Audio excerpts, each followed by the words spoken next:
Hello guys and welcome back to a new video. Today we're gonna talk about my second build of Legion League, which is an Impale Crit Slayer using two 100 thrusting swords, which are jeweled fours. This build took all the content all the way to Shaper. I haven't tried Uber Elder on it yet because I want to craft new weapons before trying Uber Elder. We'll see this in the gear details later on. But it has done Shaper, 4-way emblem, 5-way emblems fight, some delves. I did the Farrell boss Deathless on a Tabula at level 91, I think.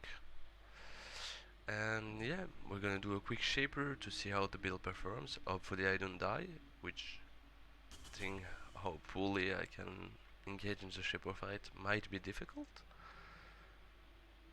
But yeah, let's get into the game and quickly do the Shaper run, then we're gonna talk about the gear and whatnot after the fight. If we succeed, we should be fine, but you know how it goes sometimes. Okay, so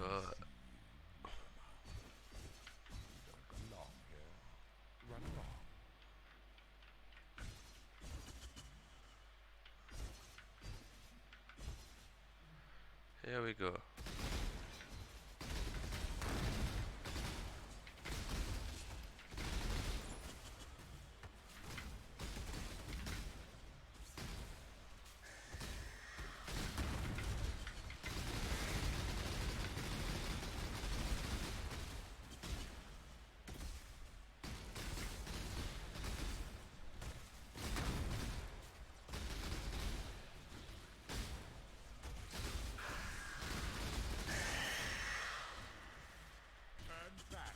Okay, first boss is down. Let's check out the second one. It's the Val, right?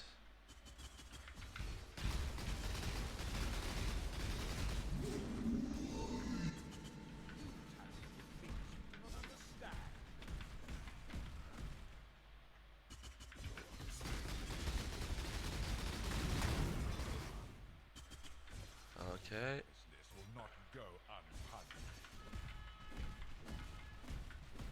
Let's go for the last one.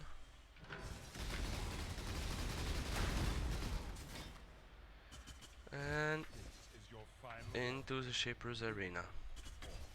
You force my hand again, little mouse. So you've chosen to side with Kevin. This is my world, and you shall obey my order.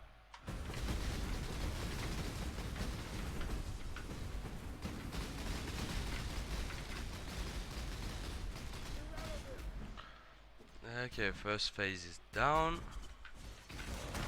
Let's watch out for the intermediary boss.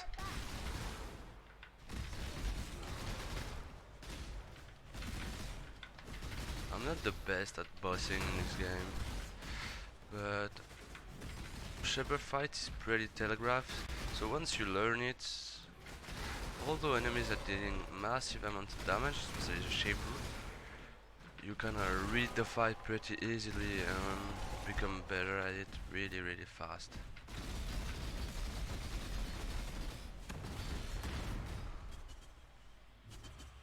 Behold the face of your unmaking. Father, it's me. Let me help you. Get the golem bag. The horror must be stopped. Obstacles destroyed. Damn it! I knew I was gonna. I messed up. It's my fault. Oh come on now. Put the auras back on.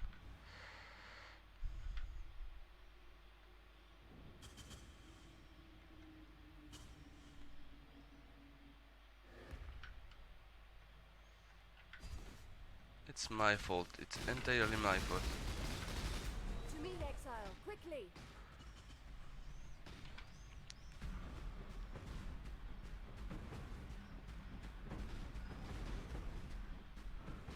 To me, Exile, quickly.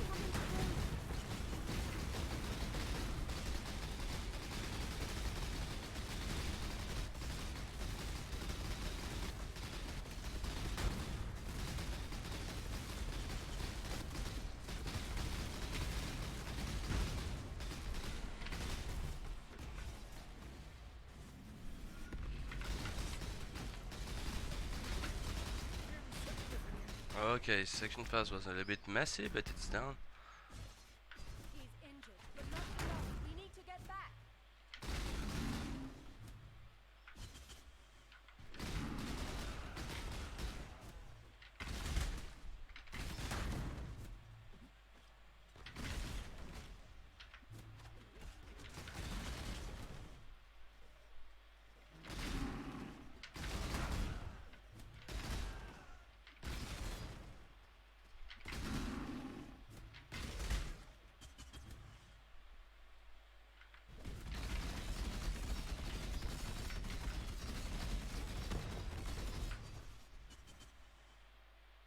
And I have no potions, perfect.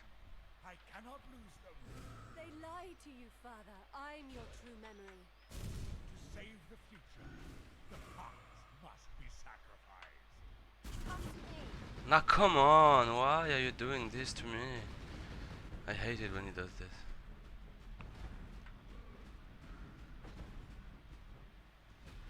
To me, Exile. Quickly.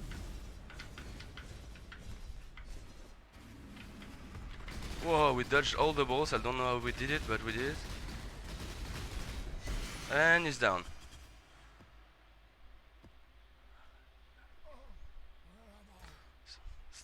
Still no hideout.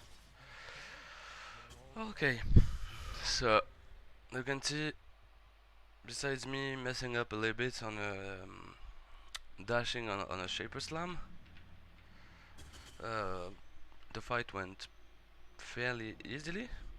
So let's talk about a bit of the gear. So I'm using gripped gloves, which are nothing too crazy, a bit of life, physical damage to attacks, some life gain for each enemy hits by your attacks. With the AoE we get on Cyclone, we're gonna hit a shitload of enemies, so this is pretty nice. Some res. Yeah, the boots base is trashy for us. We would prefer an evasion armor or full armor base. And freeze shock and ignite, if you haven't crit recently, really doesn't do anything for us. I haven't got a better enchant yet. I've enchanted this bot like 4 or 5 times now. And life intelligence, because I need it for the infused channeling jam. Move speed and a little bit of res. Helmet is life, res, and bit of attributes, and the reduced mana reserved. That allows me to get a little bit of mana here, although I'm reserving a shitload of auras. Time amulet is life, res, stats. Here I have the aspect on the cat, some stats, some fizz, and a bit of res and life on this ring. And here we have a multi-modded Warlord's Mark with a little bit physical damage list as life. And then stats that we need, a bit of fizz and a bit of life. So for curse I'm using of course Warlord's Mark to generate my endurance charges to get a bit of life leech, a bit of mana leech, so it's nice for mapping, for sustaining, especially since we have so little mana in reserve. And for the weapons, keep in mind that my weapons are really trashy. I did Shaper on 315 PDPS weapons. As you can see, my weapons are like 50 to 30 to 50, even maybe 20 weapons, both of them. Not multi-modded, nothing, so most of my damage doesn't come from my weapons. I mean, they are better than 2 prismatic eclipse, but I was clearing early raids in the tabula and a prismatic exp. The only nice item I'm using at the moment on the build is the Foul Sphere that dropped for me on the Foul's boss, and that allows us to generate frenzies and especially power charge, get the aspect of the cat for free, and get phasing while we have cat stealth. So offensive and defensive, some life, some nice armor evasion. It's overall a really powerful chess piece. Costs a lot of money, but I got it for free. Initially I was going to go for a 6-link lore weave, which is an amazing choice for this build and will cost you way less money than this, because this costs 16 exalts linked. I got lucky and dropped it, but you will be fine with a lore wave. I was clearing T15s and killing the bosses on a +1 tabula, so a lore wave will be perfectly fine for you. Here for the belt, to every bit of damage, some res, some life, nothing too fancy. Containing the passives, we have the second nice item that I'm using that dropped for my Red Elder, which is an Impale Watcher's Eye, which impales inflict last 2 additional hits while using Pride, which means that we have 100% chance to impale on hit, and these impales are gonna last up to 7 hits, so we can stack 7 impale stacks, right? Because they are not limited in time, which will gives us a massive DPS boost that isn't shown on Path of Building or on the tooltip. So for the Ascendancy, what did we get? We get Overwhelm for the base crit, the crit multi, Impact for the AoE, and the accuracy melee damage, and then we wait for Headsman for the no cannot take reflect fizz to roll all maps, the more damage against unique enemies, which is really nice for single target, and Ben of Legend for the Culling Strike at 20%, the attack speed, and the move speed that can be combined with Onslaught. For my other jewels, I'm using, I think, one here for Onslaught with a bit of life and life regen, really just life Onslaught basically on this jewel. Here we have life, attack speed, and some res, and here we have life, life regen, and unholy might, which is okay-ish, not the mod you want to look for, but if you got it, why not? So this gives us a 6.1k life pool, which is decent at level 93. If you look at the skill tree, we start here, some attack speed, some armor evasion and life, some attack speed out of the gladiator, bravery, master of the arena, then get dervish for the dual wield, golem's blood, jewel socket. We get a bit of life and mana leech for sustain here, especially since we don't have the warlord's mark. This is kind of mandatory if you reserve that much mana. Some more life, some more crit damage with sword. We go up there for herbalism and some more crit swords. Here, impale, crit, life, impale. You go here, accuracy, attack speed, reduced mana cost of skills, some dex, some intelligence, more life, born to fight, still more attack speed, accuracy, melee fizz, strong harm. Then this way, some more lives, some more sword nodes, jewel socket, some more life, crit multi, attack speed, and big life wheel. So yeah, pretty standard. Crit sword slayer. Damage is as is, perfectly fine for shaper, for much content. You have almost 1 million POB DPS on your cyclone, full stagil, fully buffed, and this is without the 7 impale stacks. And basically what impale does, it stacks 10% of your unmitigated damage, and you can store up to 7 stacks of impales on each enemy without time limitation. So this is uh, like maybe 70% more damage on single targets and most mapping enemies. So yeah, plus the Culling Strike means that you don't have to invest heavily into your weapons, just get a nice chest, some decent weapons like 315, 350 PDPS, and you should be set to go and do all content. I'm pretty sure that as this build can do Uber Elder. I just, as you can see on the Shaper, I'm not that good at bossing in this game, so I kinda prefer finish my leveling process. I would love to take this character to 95, 96, 97, something like that, and then craft some nice weapons like 400 plus PDPS weapons, and then go into the Shaper, into the Uber Elder fight. So yeah, this build has taken all its promises, didn't cost me that much, although I'm using pretty nice gear, and did the job just fine. Everything I asked from, he did it, so I can only recommend it.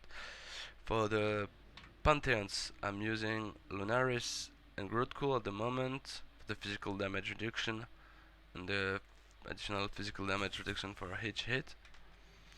Now if you look at the gem links, what am I using?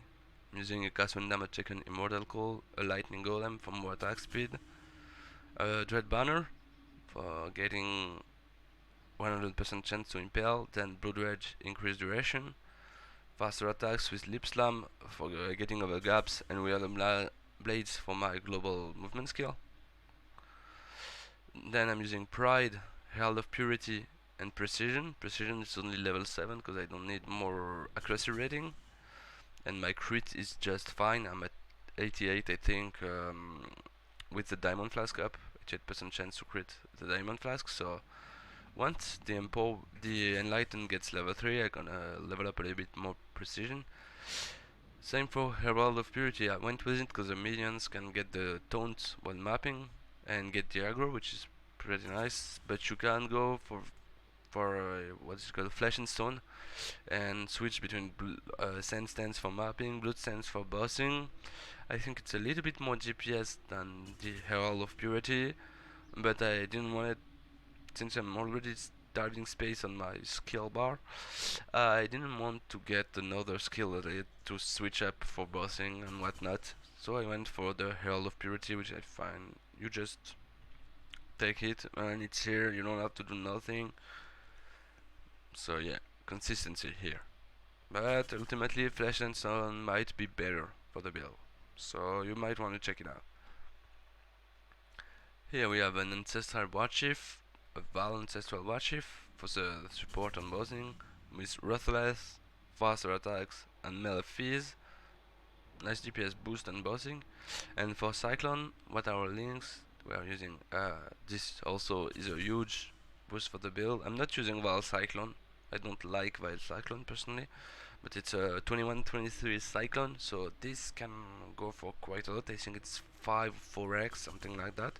I got it from the Legion encounter. It dropped from one of the gem mobs, but before that I was using a 21-20 Cyclone. Did the job just fine and cost only 1 exalt. And if you level some Cyclones in your offense, flip them with 1 GCP once they hit level 20 to get level 120, and then level them up again. You should be able to vibe quite some Cyclone if you were able to get some playtime and get ultimately your 21-20 Cyclone. So yeah, 21-20 Cyclone, 21-20 Infused Channeling. Time here, 2020 will do the job just fine. Don't worry about this, I just got lucky on the Val. Then melee fizz, impale, 45, and pulverize. Here you can go for maim or something like this instead of pulverize, but I like the AoE it provides, and you don't really feel the difference in attack speed and whatnot. So yeah, pulverize allows you to get massive AoE without investing too much. Basically I just have pulverize and Slayer Ascendancy. If you look at the passive, I didn't invest into AoE, I didn't take Brinkmanship, or went for some AoE up there. I have no AoE on my tree, and I still get like 40 plus Cyclone range at full stages, so don't really need to get more AoE on my Cyclone. Pulverize is just enough for me. So yeah, that's gonna be all for this build. Sorry, Flasks. Flask was using Alchemist of Adrenaline, Diamond Flask of Warding to remove chaos and get the crit chance lucky, Sulfur Flask of Hit, Mythic Freeze and Chill, nice, Divine Life Flask of Staunching, and an Serious Promise. Here you can go for a Lioness Roar. I didn't want to go that route because I don't like the knockback effect on Cyclone, and I mean, if you get the Lion's Roar, you can swap Pulverize for Brutality for more damage, but I did not want to use Brutality on this setup because I find the other Promise like being a really nice flask. I even haven't qualified it yet. That's how prepared I am. But yeah, it's a overall defensive offensive flask. Like the chaos damage list as life is still nice, and it allows me to go another road with my cyclone at some point if I wanna like convert my cyclone damage.